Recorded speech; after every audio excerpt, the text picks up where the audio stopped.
आऊज़ुबिल्लाहि मिनश्शैतानिर्रजीम बिस्मिल्लाहिर्रहमानिर्रहीम। तमाम नाजरीन को मेरी तरफ से अस्सलाम वालेकुम।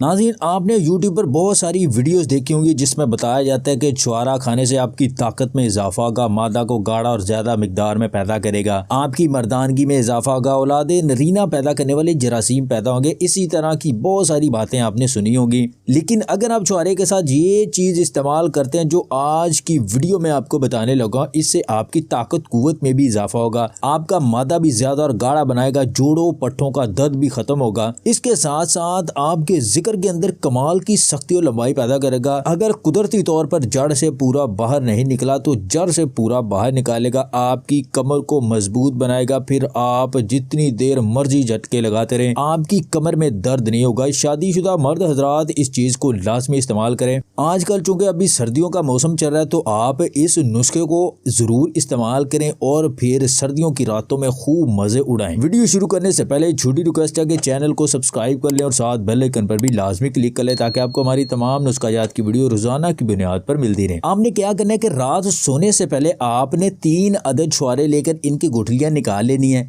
इसके बाद आपने 1 गिलास दूध का चूल्हे पर गर्म होने के लिए रख देना है। तीसरे नंबर पर आपने जो चीज इस्तेमाल करनी है वो है गुड़। ये सुनने में तो आपको बहुत ही आसान सा और सस्ता सा बिल्कुल आम सा नुस्खा लग रहा होगा, लेकिन जब आप इसको इस तरीके से इस्तेमाल करेंगे तो इंशाल्लाह ये आपको कामिल मर्द बना देगा। अब बनाने का तरीकाकार क्या है? छुआरे दूध में डालकर इनको आपने अच्छी तरह पकाना है। जब छुआरे नरम हो जाएं तो इनके नीचे उतार कर थोड़ी देर बाद इसके अंदर आपने आधी चम्मच गुड़ की डाल देनी है और इसको अच्छे तरीके से मिक्स करके आपने छुआरे खाकर ऊपर से ये दूध पी लेना है। ये नुस्खा इस्तेमाल करके जब आप कुर्बत करेंगे तो ऐसी सख्ती आएगी कि बीवी भी बोलेगी कि आज क्या चीज खाई है। वीडियो पसंद आए तो इसे लाइक और शेयर जरूर कीजिएगा और मजीद वीडियोस हासिल करने के लिए हमारे इस चैनल को सब्सक्राइब कर लें।